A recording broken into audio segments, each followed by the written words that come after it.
Dr. Martin Luther King was arrested in Birmingham. He wrote this famous letter from the Birmingham jail, and he was responding to the civil rights community, which was urging him to tone it down. The lack of understanding was not merely on the part of whites who were telling him he should wait. The majority of major pastors in black culture were also telling him he should wait.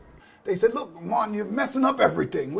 You're causing conflict. If we wait and if we just give the president and the Congress a few more years, this stuff will get worked out and we won't have all of this violence and controversy. It was uncomfortable for a lot of people because they realized by acting you were going to upset some folk who said, I'm with you, but I'm just not with you right now. Could you just wait and give me 7 months or another year, another 2 years, and I'm going to straighten out this whole civil rights thing and you guys will get your rights. And Martin said, no, we won't wait. We are at that same inflection point right now in America around education. Right now in the United States, we've got a crisis on our hands. Public education has gotten worse. Hundreds of thousands of young people in this country that couldn't read a Bible if you gave it to them. I'll tell you one of the stories that precipitated our school. I was a pastor of a congregation in Philadelphia, and I had a young woman in our group who was an honor student in one of our neighborhood high schools. And she started reading a basic passage of scripture, and she couldn't finish it without other students helping her.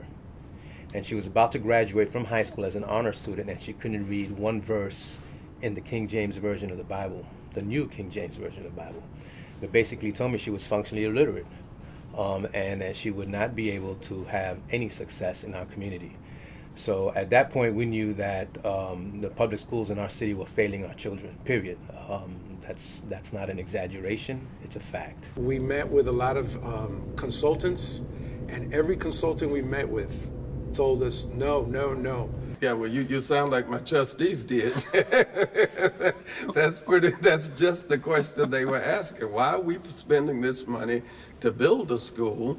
And, we're a church. This is not what churches do. We want to create a new culture, an educational culture, an institutional culture. And in 1982, we started the school in the basement of the senior center. Esperanza was Luis Cortez, one person with a vision, surrounded by a bunch of clergy and no cash. We're graduating 95% of our kids, and 84 to 85% of our graduates go to college.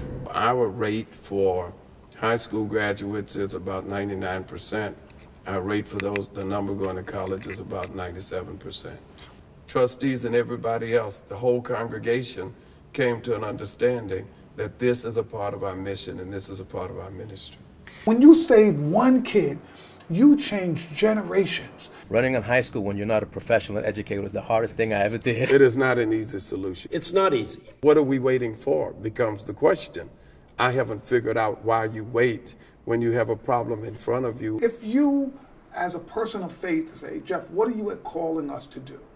Because I am calling on you to go into places that people have written off and to say, that is my child. And when you say that is my child, you'll do anything to have that child be successful. St. Francis, if he was alive today, would say each child in the public school system is sacramental in the sense that when you encounter them, there is something of Jesus waiting to be loved in each of them. To neglect them is to neglect Jesus himself.